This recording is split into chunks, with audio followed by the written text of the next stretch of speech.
Hi friends, welcome to our channel NGH Education Center. So friends, ಇವತ್ತಿನ ಒಂದು ವಿಡಿಯೋದಲ್ಲಿ internal reconstruction chapter ನ 12 marks problem ನ solve ಮಾಡ್ತಾ ಹೋಗೋಣ. ಸೊ ಕ್ವೆಶ್ಚನ್ ಈ ರೀತಿಯಾಗಿದೆ. The balance sheet of Sunil limited as on 31st March 2023. So liabilities information ಕೊಟ್ಟಿದ್ದಾರೆ, ಅಸೆಟ್ಸ್ ಇನ್ಫಾರ್ಮೇಶನ್ ಕೊಟ್ಟಿದ್ದಾರೆ. ಲಯಬಿಲಿಟೀಸ್ಗೆ ಬರೋದಾದ್ರೆ 5000 ಪ್ರಿಫರೆನ್ಸ್ ಶೇರ್ ಕ್ಯಾಪಿಟಲ್ ಅಟ್ ₹10 ಅಂತ ಹೇಳಿದ್ದಾರೆ. 50,000 5,000 into 10 50,000 ಆಗಿದೆ. ಸೊ ಅದಾದ್ಮೇಲೆ 5,000 ಈಕ್ವಿಟಿ ಶೇರ್ ಕ್ಯಾಪಿಟಲ್ ಅಟ್ ₹10 50,000 ಹೇಳಿದ್ದಾರೆ. ಸೊ ಕ್ರೆಡಿಟರ್ಸ್ ಕೊಟ್ಟಿದ್ದಾರೆ, ಬಿಲ್ಸ್ ಪೇಯಬಲ್ ಕೊಟ್ಟಿದ್ದಾರೆ ಅಂಡ್ BOD ಕೊಟ್ಟಿದ್ದಾರೆ, ಬ್ಯಾಂಕ್ ಓವರ್ ಡ್ರಾಫ್ಟ್. ಸೊ ಅದಾದ್ಮೇಲೆ ಅಸೆಟ್ ಸೈಡಿಗೆ ಬಂದರೆ goodwill, buildings, plant, debtors, stock and plant and P&L account ಕೊಟ್ಟಿದ್ದಾರೆ. ಓಕೆನಾ, ಅದ್ರ ಅಮೌಂಟ್ ರೆಸ್ಪೆಕ್ಟಿವ್ ಅಮೌಂಟ್ಸ್ ಕೂಡ ಕೊಟ್ಟಿದ್ದಾರೆ. ಸೊ ಮೈನ್ ಪಾರ್ಟಿಗೆ ಬರೋದಾದ್ರೆ ಅಡ್ಜಸ್ಟ್ಮೆಂಟಿಗೆ, so the following schemes approved by court. So internal ರೀಕನ್ಸ್ಟ್ರಕ್ಷನ್ಗೆ ಕೋರ್ಟಿಂದ ಅಪ್ರೂವ್ ತಗೊಂಡಿದ್ದಾರಂತೆ. ಸೊ ಏನೆಲ್ಲ ಮಾಡಬೇಕು ಅಂತ ಕೋರ್ಟ್ ಆರ್ಡರ್ ಮಾಡಿದೆ ಅಥವಾ ಅಪ್ರೂವ್ ಮಾಡಿದೆ ಅಂತ ಹೇಳೋದಾದ್ರೆ, equity share reduced to ₹5 each ಅಂತ ಹೇಳಿದ್ದಾರೆ. ಅಂದರೆ ಇಲ್ಲಿರೋ ಈಕ್ವಿಟಿ ಶೇರ್ ವ್ಯಾಲ್ಯೂ 10 ಇದೆಯಲ್ಲ, ಸೊ ಈ ₹10 ಇರೋ ವ್ಯಾಲ್ಯೂನ ₹5ಗೆ ರೆಡ್ಯೂಸ್ ಮಾಡಿ ಅಂತ ಹೇಳಿದಾರಂತೆ.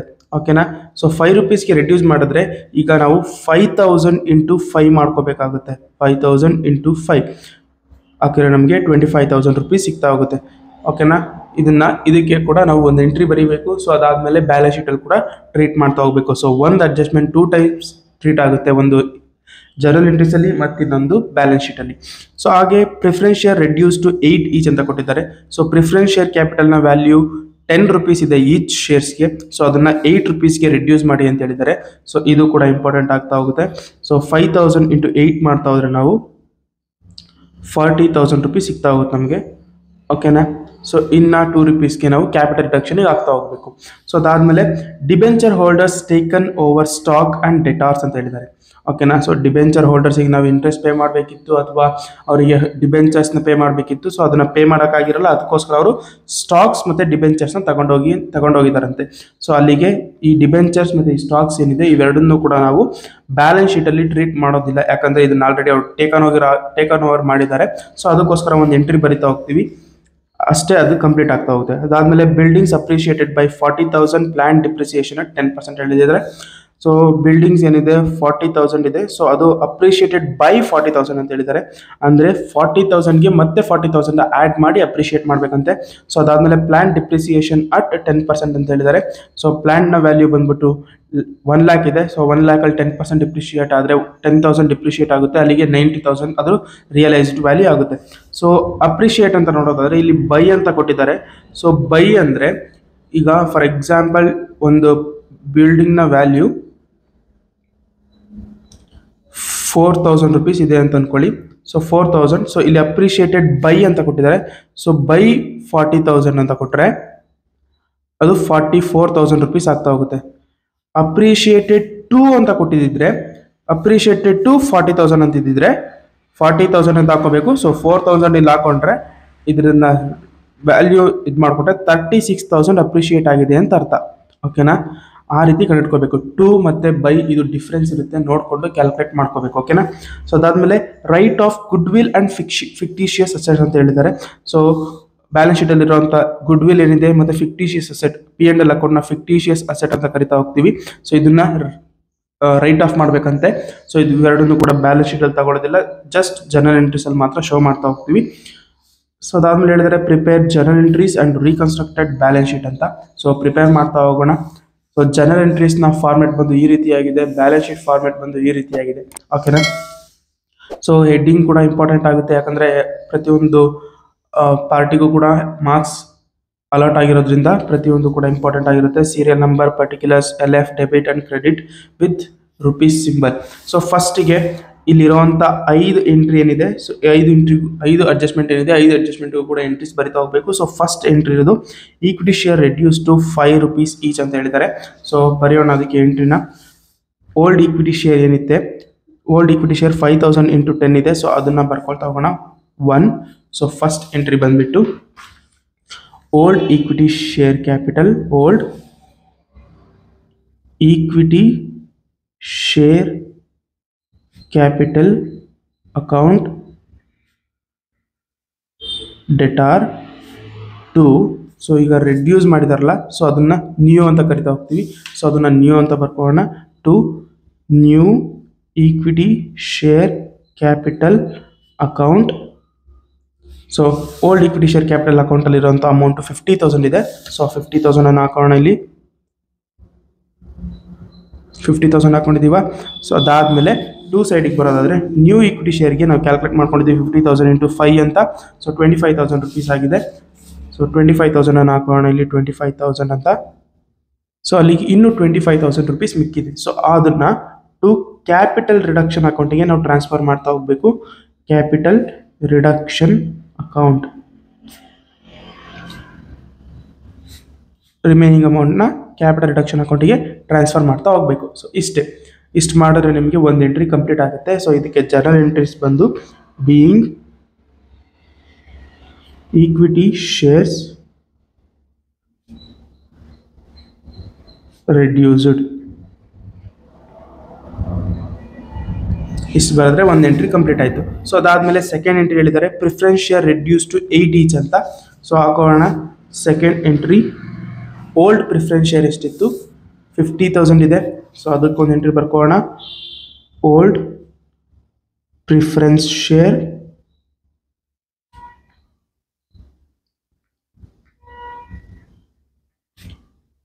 ಕ್ಯಾಪಿಟಲ್ ಅಕೌಂಟ್ ಡೆಟಾರ್ 50,000 ಇದೆ. ಹಾಕೋಣ 50,000. ಸೊ 50,000 ಇಲ್ಲಿದೆ ಪ್ರಿಫರೆನ್ಸ್ ಶೇರ್ ಕ್ಯಾಪಿಟಲ್ 50,000 ಅಂತ. ಸೊ ಹಾಕೊಂಡಿದ್ದೀವಿ. To new preference share capital account. So ಇದೆಲ್ಲಿದೆ ಅಂದರೆ ಸೊ ಇಲ್ಲಿದೆ preference share reduce to 8 each ಅಂತ. ಸೊ ಇದನ್ನು ನ್ಯೂ ಪ್ರಿಫರೆನ್ಸ್ ಶೇರ್ ಅಂತ ಕರಿತಾ ಹೋಗ್ತೀವಿ. ಸೊ ಅದಕ್ಕೆ ಎಂಟ್ರಿ ಬರ್ಕೊಂಡಿದ್ದೀವಿ new preference share capital. So amount ಕೂಡ ಕ್ಯಾಲ್ಕುಲೇಟ್ ಮಾಡ್ಕೊಂಡಿದ್ದೀವಿ 5,000 ಇಂಟು 8 40,000 ರುಪೀಸ್. ಸೊ 40,000 ಹಾಕೋಣ. ಸೊ ಇಲ್ಲಿ ಮಿಕ್ಕಿರೋಂಥ 10,000 ಏನಿದೆ ಅದನ್ನು ಟು ಕ್ಯಾಪಿಟಲ್ ರಿಡಕ್ಷನ್ ಅಕೌಂಟಿಗೆ ಟ್ರಾನ್ಸ್ಫರ್ ಮಾಡ್ತಾ ಹೋಗಬೇಕು. Reduction account. ಸೊ 50,000 ಅಲ್ಲಿ 40,000 ಹೋದರೆ 10,000. ಸೊ 10,000 ರುಪೀಸ್ನ ಕ್ಯಾಪಿಟಲ್ ರಿಡಕ್ಷನ್ಗೆ ಟ್ರಾನ್ಸ್ಫರ್ ಮಾಡಿದ್ದೀವಿ. ಸೊ ಇದಕ್ಕೆ ನರೇಷನ್ ಬಂದುಬಿಟ್ಟು ಬೀಯಿಂಗ್ ಪ್ರಿಫರೆನ್ಸ್ ಶೇರ್ ರೆಡ್ಯೂಸ್ಡ್, ಇಷ್ಟೇ. ಓಕೆನಾ, ಸಿಂಪಲ್ ಆಗಿರುತ್ತೆ. ನೀಟಾಗಿ ನೋಡಿಕೊಂಡು ಸಾಲ್ವ್ ಮಾಡ್ತಾ ಹೋಗ್ಬೇಕಷ್ಟೆ. ಸೊ ನೆಕ್ಸ್ಟ್ ಅಡ್ಜಸ್ಟ್ಮೆಂಟ್ ಬಂದ್ಬಿಟ್ಟು debenture holders taken over stock and debtors ಅಂತ ಹೇಳಿದ್ದಾರೆ. ಸೊ ಸ್ಟಾಕ್ ಮತ್ತು ಡೆಟಾರ್ಸ್ನ ವ್ಯಾಲ್ಯೂ ಬಂದುಬಿಟ್ಟು 40,000 ಆ್ಯಂಡ್ 30,000 ರೆಸ್ಪೆಕ್ಟಿವ್ ಆಗಿದೆ. ಸೊ ಹಾಕೋಣ. ಯಾರು ತಗೊಂಡೋಗಿರೋದು ಡಿಬೆಂಚರ್ ಹೋಲ್ಡರ್ಸ್ ತಗೊಂಡೋಗಿರೋದ್ರಿಂದ debenture holders account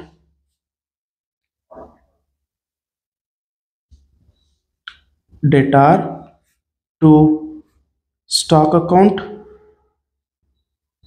and then to debtors account. So question ಅಲ್ಲಿ ನೋಡೋದಾದರೆ ಡಿಬೆಂಚರ್ ಹೋಲ್ಡರ್ಸ್ನ ಡಿಬೆಂಚರ್ಸ್ನ ವ್ಯಾಲ್ಯೂ ಬಂದುಬಿಟ್ಟು 1 lakh ರುಪೀಸ್ ಇದೆ. ಸೊ ಈ 1 lakhನ್ನು ಸ್ಟಾಕ್ ಮತ್ತು ಡೆಟಾರ್ಸು ಟೇಕನ್ ಓವರ್ ಮಾಡಿದಾರಂತೆ 40,000 ಮತ್ತು 30,000ಗೆ. ಓಕೆನಾ. ಸೊ ಡಿಬೆಂಚರ್ ಹೋಲ್ಡರ್ಸ್ನ ವ್ಯಾಲ್ಯೂ 1 lakh ರುಪೀಸ್ ಇದೆ. ಸೊ ಇವರು ಟೇಕನ್ ಓವರ್ ಮಾಡಿರೋದು ಸ್ಟಾಕ್ನ ವ್ಯಾಲ್ಯೂ ಬಂದುಬಿಟ್ಟು 40,000, ಡೆಟಾರ್ಸ್ನ ವ್ಯಾಲ್ಯೂ 30,000 ಇದೆ. 40,000 ಆ್ಯಂಡ್ 30,000 ರೆಸ್ಪೆಕ್ಟಿವ್ಲಿ. ಸೊ ಅಲ್ಲಿಗೆ 1 lakhಲ್ಲಿ 40,000 ಮತ್ತು 30,000 ಹೋದರೆ ಇನ್ನೂ 30,000 ರಿಮೈನಿಂಗ್ ಆಗಿದೆ. ಯಾಕಂದರೆ ಇವೆರಡು ಸೇರಿದ್ರೆ 70,000 ಆಗುತ್ತೆ. ಇನ್ನೂ 30,000 ಇದೆ.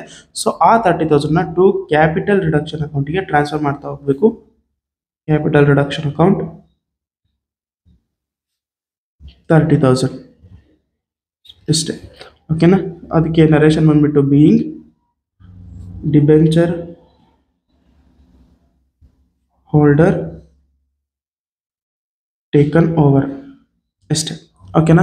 ಸೊ ಇಷ್ಟು ಬರೆದ್ರೆ ಥರ್ಡ್ ಎಂಟ್ರಿ ಕಂಪ್ಲೀಟ್ ಆಯಿತು. ನೆಕ್ಸ್ಟ್ ಎಂಟ್ರಿ ಇದೆ ಬಿಲ್ಡಿಂಗ್ಸ್ ಅಪ್ರಿಷಿಯೇಟೆಡ್ ಬೈ 40,000 ಅಂತ. ಸೊ ಹಾಕೋಣ. Fourth entry building account debtor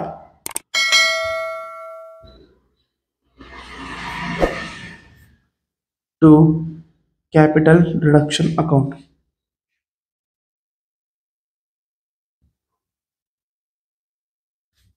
₹40,000 appreciate ಆಗಿದೆ. ಸೊ 40,000 ಹಾಕೊಳ್ತಾ ಇದ್ದೀವಿ. ಸೊ ಇದಕ್ಕೆ ನರೇಷನ್ ಬಂದುಬಿಟ್ಟು ಬೀಯಿಂಗ್ ಬಿಲ್ಡಿಂಗ್ ಅಪ್ರಿಷಿಯೇಟೆಡ್.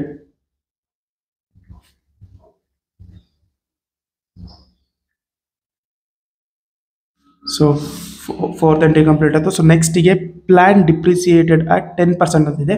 ಸೊ ಇದಕ್ಕೆ ಬೇರೆ ಎಂಟ್ರಿ ಬರೀಬೇಕು. So fifth entry capital reduction account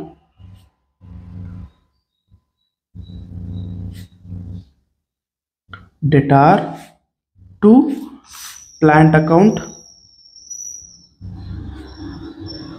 so ಅದಾದಮೇಲೆ ಟು ಇಲ್ಲಿ ಹೇಳಿದ್ದಾರೆ write off goodwill and fictitious asset ಅಂತ. ಸೊ ಎರಡನ್ನೂ ಕೂಡ ಇದೇ ಎಂಟ್ರಿಯಲ್ಲಿ ಹಾಕೋಬೇಕು. To goodwill account and then to plant account P&L account. So fictitious asset question ಇರೋದು ಇದೊಂದೇ, P&L ಅಕೌಂಟ್. ಸೊ P&L ಅಕೌಂಟ್ನ ಹಾಕೊಂಡಿದ್ದೀವಿ. ಸೊ ಕ್ಯಾಪಿಟಲ್ ರಿಡಕ್ಷನ್ ಯಾವ ರೀತಿ ಕಂಡುಹಿಡ್ಕೊಳ್ಳೋದು ಅಂದರೆ, ಸೊ ಇಲ್ಲಿ ಏನು ನಾವು ಮಿಕ್ಕಿರೋ ಅಮೌಂಟ್ನೆಲ್ಲ ಕ್ಯಾಪಿಟಲ್ ರಿಡಕ್ಷನ್ ಅಕೌಂಟಿಗೆ ಹಾಕಿದ್ದೀವಿ. 25,000 ಆಗಿರ್ಬೋದು, 10,000 ಆಗಿರ್ಬೋದು, 30,000 ರುಪೀಸ್ ಆಗಿರ್ಬೋದು, 40,000 ಆಗಿರ್ಬೋದು. ಸೊ ಇದಿಷ್ಟನ್ನು ಆ್ಯಡ್ ಮಾಡಿ ನಾವು ಈ ಜಾಗಕ್ಕೆ ಹಾಕೋತಾ ಹೋಗಬೇಕು. ಓಕೆನಾ. ಸೊ ಇದೆಲ್ಲ ಸೇವಿಂಗ್ಸ್ ಮಾಡಿರೋದು. ಓಲ್ಡ್ ಇಕ್ವಿಟಿ ಶೇರ್ಸ್ 50,000 ಕೊಡಬೇಕಾಗಿತ್ತು. ಸೊ 25,000 ಮಾತ್ರ ಕೊಟ್ಟಿದ್ದೀವಿ. ಮಿಕ್ಕಿರೋ 25,000 ಸೇವ್ ಮಾಡಿದ್ದೀವಿ. ಸೊ ಸೇವ್ ಆಗಿರೋ ಅಮೌಂಟ್ನೆಲ್ಲ ಕ್ಯಾಪಿಟಲ್ ರಿಡಕ್ಷನ್ ಅಕೌಂಟಿಗೆ ಹಾಕೊಳ್ತಾ ಹೋಗಿದ್ದೀವಿ. ಸೊ ಬಿಲ್ಡಿಂಗ್ನ ವ್ಯಾಲ್ಯೂ ಅಪ್ರಿಷಿಯೇಟ್ ಆಗಿದೆ. ಸೊ 40,000 ಇರೋದು 40,000 ಅಪ್ರಿಷಿಯೇಟ್ ಆಗಿದೆ ಅಂತೆ. ಓಕೆನಾ. ಸೊ 40,000 ಇದ್ದಿದ್ದು ಇನ್ನೂ 40,000 ಹೆಚ್ಚಿಗೆ ಆಗಿ 80,000ಕ್ಕೆ ಹೋಗಿದೆ ಅಂತೆ. ಸೊ ಆ ರೀತಿಯಾಗಿ ಅಪ್ರಿಷಿಯೇಟ್ ಅಥವಾ ಸೇವಿಂಗ್ಸ್ ಆಗಿರುವಂಥ ಅಮೌಂಟ್ನೆಲ್ಲ ಕ್ಯಾಪಿಟಲ್ ರಿಡಕ್ಷನ್ಗೆ ಹಾಕೊಂಡಿದ್ದೀವಿ. ಸೊ ಕ್ಯಾಪಿಟಲ್ ರಿಡಕ್ಷನ್ ಇರೋ ಅಮೌಂಟ್ನೆಲ್ಲ ಟೋಟಲ್ ಮಾಡ್ತಾ ಹೋದರೆ ನಮಗೆ 25,000 rupees plus 10,000 plus 30,000 plus 40,000 ಮಾಡಿದ್ರೆ ನಮಗೆ 1,05,000 rupees ಸಿಗ್ತಾ ಹೋಗುತ್ತೆ. ಓಕೆನಾ. ಸೊ 1,05,000 ಸಿಕ್ಕಿರೋ ಅಮೌಂಟ್ ನಾವು ಇಲ್ಲಿ ಹಾಕೊಳ್ತಾ ಹೋಗೋಣ. 1,05,000 rupees. ಸೊ ಈ ಅಮೌಂಟಿಂದ ನಾವು ಡಿಪ್ರಿಷಿಯೇಟ್ ಆಗಿರೋದು ಅಥವಾ ರೈಟ್ ಆಫ್ ಮಾಡುವಂಥ ಅಮೌಂಟ್ನೆಲ್ಲ ಇದರಿಂದ ನಾವು ಕೊಡ್ತಾ ಹೋಗ್ಬೇಕು. ಓಕೆನಾ. ಸೊ ಪ್ಲ್ಯಾನ್ನ ವ್ಯಾಲ್ಯೂ ಎಷ್ಟಿದೆ, ಎಷ್ಟು ಡಿಪ್ರಿಷಿಯೇಟ್ ಆಗಿದೆ ಅಂತೆ, 10% ಡಿಪ್ರಿಷಿಯೇಟ್ ಆಗಿದೆ ಅಂತೆ. ಸೊ ಪ್ಲ್ಯಾನ್ನ ಒರಿಜಿನಲ್ ವ್ಯಾಲ್ಯೂ 1,00,000 rupees ಇದೆ. ಸೊ ಇಲ್ಲಿ ಕ್ಯಾಲ್ಕುಲೇಟ್ ಮಾಡ್ಕೊಳ್ಳೋಣ. 1,00,000 ಇದೆಯಲ್ಲ. ಸೊ 1,00,000 ಇಂಟು 10% ನಾವು ಮೈನಸ್ ಮಾಡಿಕೊಟ್ರೆ ನಾವು 10,000 rupees ಸಿಗುತ್ತೆ. ಸೊ 10,000 ನಾವು ಇಲ್ಲಿ ಹಾಕೊಳ್ತಾ ಹೋಗಬೇಕು. 10,000 rupees. ಸೊ ಅದಾದಮೇಲೆ ಗುಡ್ ವಿಲ್ನ ವ್ಯಾಲ್ಯೂ ಬಂದುಬಿಟ್ಟು 50,000 ಇದೆ. ಸೊ 50,000 ಹಾಕೋಣ. ಸೊ ಅದಾದಮೇಲೆ P&L ಅಕೌಂಟ್ನ ವ್ಯಾಲ್ಯೂ 40,000 ಇದೆ. 40,000 ಹಾಕೋಣ. ಸೊ ಅಲ್ಲಿಗೆ ನಮಗೆ ಇದಿಷ್ಟು ಟೋಟಲ್ ಮಾಡಿದ್ರೆ 10,000 ಪ್ಲಸ್ 50,000 ಪ್ಲಸ್ 40,000. ಸೊ ಇಷ್ಟು ಟೋಟಲ್ ಮಾಡಿದ್ರೆ ನಮಗೆ 1,00,000 rupees ಸಿಕ್ತು. ಸೊ ಇನ್ನೂ 5,000 rupees ಮಿಕ್ಕಿದೆ. ಸೊ ಆ ಒಂದು 5,000 rupeesನ ನಾವು ಕ್ಯಾಪಿಟಲ್ ರಿಸರ್ವ್ ಅಕೌಂಟಿಗೆ ಟ್ರಾನ್ಸ್ಫರ್ ಮಾಡ್ತಾ ಹೋಗಬೇಕು. Capital reserve account. ಸೊ ಇದನ್ನು ನಾವು ಬ್ಯಾಲೆನ್ಸಿಂಗ್ ಫಿಗರ್ ಅಂತ ಕೂಡ ಕರಿತೀವಿ. ಸೊ ಇದನ್ನು ನಾವು ಟ್ರಾನ್ಸ್ಫರ್ ಟು ಬ್ಯಾಲೆನ್ಸ್ ಶೀಟಿಗೆ ಟ್ರಾನ್ಸ್ಫರ್ ಮಾಡ್ತಾ ಹೋಗ್ತೀವಿ ಲಯಬಿಲಿಟಿ ಸೈಡಲ್ಲಿ. ಇಷ್ಟೇ. ಸೊ ಇದಿಷ್ಟು ಮಾಡಿದ್ರೆ ಈ ಎಂಟ್ರಿ ಕೂಡ ಕ್ಲೋಸ್ ಆಗ್ತಾ ಹೋಗುತ್ತೆ. ಸೊ ಇದಕ್ಕೆ ನರೇಷನ್ ಬಂದ್ಬಿಟ್ಟು being assets return of. So ಇಷ್ಟು ಮಾಡಿದ್ರೆ ನಿಮಗೆ ಜನರಲ್ ಎಂಟ್ರೀಸ್ ಕಂಪ್ಲೀಟ್ ಆಗುತ್ತೆ. ಯಾವುದೇ ರೀತಿ ಮಿಸ್ಟೇಕ್ ಇಲ್ದಲೆ ನೀಟಾಗಿ ಸೊ ಜನರಲ್ ಎಂಟ್ರೀಸ್ನ ನಾವು ಪಾಸ್ ಮಾಡ್ತಾ ಹೋಗ್ಬೋದು. ಸೊ ಇದಾದಮೇಲೆ ನಾವು ಬ್ಯಾಲೆನ್ಸ್ ಶೀಟಿಗೆ ಬರೋದಾದರೆ, ಸೊ ಬ್ಯಾಲೆನ್ಸ್ ಶೀಟಲ್ಲಿ ಏನೆಲ್ಲ ಬರುತ್ತೆ ಅಂದರೆ, ಸೊ ಈ ಓಲ್ಡ್ ಈಕ್ವಿಟಿ ಶೇರ್ಸ್ ಏನಿದೆ, ಸೊ ಇವು ಯಾವುದೂ ಬರೋದಿಲ್ಲ. ನ್ಯೂ ಆಗಿ ಏನು ಇಶ್ಯೂ ಮಾಡಿರ್ತೀವಿ ಆ ಎಂಟ್ರೀಸ್ ಬರ್ತಾ ಹೋಗುತ್ತೆ. ಓಕೆನಾ. ಸೊ ಇಲ್ಲಿ ಫಸ್ಟಿಗೆ ಬರೋದಾದರೆ new equity share capital. So ಇದ್ರ ವ್ಯಾಲ್ಯೂ ಬಂದುಬಿಟ್ಟು ನಾವಿಲ್ಲಿ ಹಾಕೊಂಡಿದ್ದೀವಿ ನ್ಯೂ ಈಕ್ವಿಟಿ ಶೇರ್ ಕ್ಯಾಪಿಟಲ್ 25,000 ಅಂತ. ಸೊ ಅದೇ ಅಮೌಂಟನ್ನು ನಾವಿಲ್ಲಿ ಹಾಕೋಬೇಕು. New equity share capital 25,000. So ಅದಾದಮೇಲೆ ನೆಕ್ಸ್ಟಿಗೆ ನ್ಯೂ ಪ್ರಿಫರೆನ್ಸ್ ಶೇರ್. ಸೊ ಇಲ್ಲಿ ಹೇಳಿದ್ದಾರೆ ನ್ಯೂ ಪ್ರಿಫರೆನ್ಸ್ ಶೇರ್. ಸೊ ಪ್ರತಿಯೊಂದು ಅಡ್ಜಸ್ಟ್ಮೆಂಟ್ ಕೂಡ 2 ಸರಿ ರಿಪೀಟ್ ಆಗ್ತಾ ಹೋಗುತ್ತೆ. New preference share capital.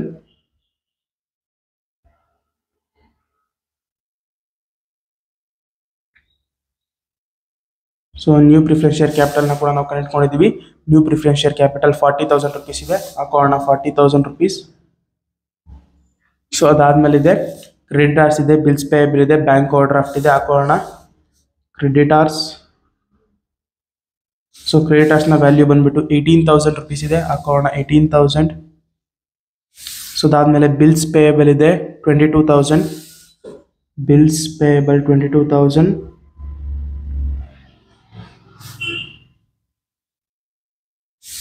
So bank over draft 60,000 ಇದೆ. ಹಾಕೋಣ ಬ್ಯಾಂಕ್ ಓವರ್ ಡ್ರಾಫ್ಟ್ 60,000. ಸೊ ಅದಾದಮೇಲೆ ಡಿಬೆಂಚರ್ಸ್ ಇದೆ. ಸೊ ಡಿಬೆಂಚರ್ಸ್ನ ನಾವು ಟ್ರೀಟ್ ಮಾಡೋದಿಲ್ಲ, ಯಾಕಂದರೆ ಆಲ್ರೆಡಿ ಅದು ಟೇಕನ್ ಓವರ್ ಆಗಿದೆ. ಸೊ ಅದನ್ನು ಮೆನ್ಷನ್ ಮಾಡಿ ನಾವು ಬ್ಲ್ಯಾಂಕ್ ಅಂತ ತೋರಿಸ್ಬೇಕು, ಅಥವಾ ಮೆನ್ಷನ್ ಮಾಡಲಿ ಅಂದರೂ ಆಗುತ್ತೆ. ಓಕೆನಾ. ಸೊ ಅದಾದಮೇಲೆ ನಾವಿಲ್ಲಿ ಏನು ಕ್ಯಾಪಿಟಲ್ ರಿಸರ್ವ್ ಏನಾಗಿದೆ, so transfer to balance sheet ಅಂತ. ಸೊ ಇದನ್ನು ನಾವು ಬ್ಯಾಲೆನ್ಸ್ ಶೀಟ್ ಲಯಬಿಲಿಟಿ ಸೈಡಿಗೆ ಟ್ರಾನ್ಸ್ಫರ್ ಮಾಡಬೇಕು. ಹಾಕೋಣ capital reserve 5,000 rupees. Okay. So ಇದಿಷ್ಟು ಮಾಡಿದ್ರೆ ನಮಗೆ ಲಯಬಿಲಿಟಿ ಸೈಡ್ ಕಂಪ್ಲೀಟ್ ಆಗ್ತಾ ಹೋಗುತ್ತೆ. ಸೊ ಟೋಟಲ್ ಮಾಡಿದ್ರೆ 25,000 plus 40,000 plus 18,000 plus 22,000 plus 60,000 plus 5,000. So total value ನಮಗೆ 1,70,000 ಸಿಗುತ್ತೆ total liabilities. So total liabilities 1,70,000 ಸಿಕ್ಕಿದೆ. ಸೊ ಅದಾದಮೇಲೆ ಟೋಟಲ್ ಅಸೆಟ್ ಸೈಡಿಗೆ ಬಂದರೆ ನಾವು, ಸೊ ಅಸೆಟ್ ಸೈಡಿಗೆ ಬರೋಣ. ಸೊ ಗುಡ್ ವಿಲ್ ತಗೊಳ್ಳೋ ಆಗಿಲ್ಲ, ಯಾಕಂದರೆ ಇಲ್ಲಿ ಆಲ್ರೆಡಿ ರಿಟರ್ನ್ ಆಫ್ ಆಗಿದೆ. ಸೊ ಅದಾದಮೇಲೆ ಬಿಲ್ಡಿಂಗ್ಸ್ನ ವ್ಯಾಲ್ಯೂ ತಗೋಬೇಕು. 40,000 ಇದೆ ಬಿಲ್ಡಿಂಗ್ಸ್. ಸೊ ಅದರ ವ್ಯಾಲ್ಯೂ ಬಂದ್ಬಿಟ್ಟು 40,000 ಇತ್ತು. ಸೊ ಅದಾದಮೇಲೆ ಅಪ್ರಿಷಿಯೇಟೆಡ್ ಬೈ 40,000 ಅಂತ ಹೇಳಿದ್ದಾರೆ. ಸೊ ಅದನ್ನು ನಾವು ಇಲ್ಲಿ ಕಂಡುಹಿಡ್ಕೊಂಡಿದ್ದೀವಿ, ಅಪ್ರಿಷಿಯೇಟೆಡ್ 40,000 ಆಗಿದೆ ಅಂತ. ಸೊ ಪ್ಲಸ್ 40,000 ಹಾಕೊಂಡ್ರೆ ನಾವು, ಸೊ ಟೋಟಲ್ ವ್ಯಾಲ್ಯೂ 80,000 rupees ಆಗ್ತಾ ಹೋಗುತ್ತೆ ಬಿಲ್ಡಿಂಗ್ದು. ಸೊ ಅದಾದಮೇಲೆ ಲ್ಯಾಂಡ್ನ ವ್ಯಾಲ್ಯೂ ಹೇಳಿದ್ದಾರೆ. ಸೊ 1 lakh ಇತ್ತು, ಸೊ ಅದಕ್ಕೆ ಡಿಪ್ರಿಷಿಯೇಟ್ ಆಗಿದೆ. ಸೊ ಅದನ್ನು ಕೂಡ ಕ್ಯಾಲ್ಕುಲೇಟ್ ಮಾಡ್ಕೋಬೇಕು. ಲ್ಯಾಂಡ್ನ ಒರಿಜಿನಲ್ ವ್ಯಾಲ್ಯೂ 1 lakh rupees ಇತ್ತು, ಮೈನಸ್ 10,000 ಡಿಪ್ರಿಷಿಯೇಟ್ ಆಗಿದೆ. ಸೊ ಅದನ್ನು ನಾವು ಕ್ಯಾಲ್ಕುಲೇಟ್ ಮಾಡ್ಕೊಂಡಿದ್ದೀವಿ. ಲ್ಯಾಂಡ್ನ ವ್ಯಾಲ್ಯೂ ಡಿಪ್ರಿಷಿಯೇಟ್ ಆಗಿದೆ 10,000 rupees. ಸೊ 1 lakhಲ್ಲಿ 10,000 rupees ಹೋದರೆ ಇನ್ನು 90,000 rupees ಮಿಗುತ್ತೆ. ಸೊ 90,000 ಮಿಗಿದೆ. ಸೊ ಅದಾದಮೇಲೆ ನೆಕ್ಸ್ಟ್ ಇನ್ಫಾರ್ಮೇಷನ್ ಏನಿದೆ, ಡೆಟಾರ್ಸ್ ಇದೆ, ಸ್ಟಾಕ್ ಇದೆ. ಸೊ ಎರಡನ್ನೂ ಕೂಡ ಟೇಕನ್ ಓವರ್ ಆಗಿದೆ. ಡಿಬೆಂಚರ್ಸ್ ತಗೊಳ್ಳೋಗಿಲ್ಲ. ಫಿಕ್ಟಿಷಿಯಸ್ ಅಸೆಟ್ ಪ್ಲಾಂಟ್ನ ಆಲ್ರೆಡಿ ರಿಟರ್ನ್ ಆಫ್ ಮಾಡಿದ್ದೀವಿ, ಅದನ್ನು ಕೂಡ ತಗೊಳ್ಳೋಗಿಲ್ಲ. ಸೊ ಅಸೆಟ್ಸಲ್ಲಿ ಎರಡೇ ಇನ್ಫಾರ್ಮೇಷನ್ನ ತಗೊಳ್ಬೇಕಾಗಿರೋದು, ಎರಡು ತಗೊಂಡಿದ್ದೀವಿ. ಸೊ 90,000 ಪ್ಲಸ್ 80,000 ಅಂದರೆ 1,70,000 rupees ಆಗುತ್ತೆ. ಸೊ 1,70,000 1,70,000 ಈ ಟ್ಯಾಲಿ ಆಗಿದೆ ಬ್ಯಾಲೆನ್ಸ್ ಶೀಟ್. ಸೊ ಅಲ್ಲಿಗೆ ನಾವು ಮಾಡಿರುವಂಥ ಪ್ರಾಬ್ಲಮ್ ಕರೆಕ್ಟ್ ಆಗಿದೆ ಅಂತ ಅರ್ಥ.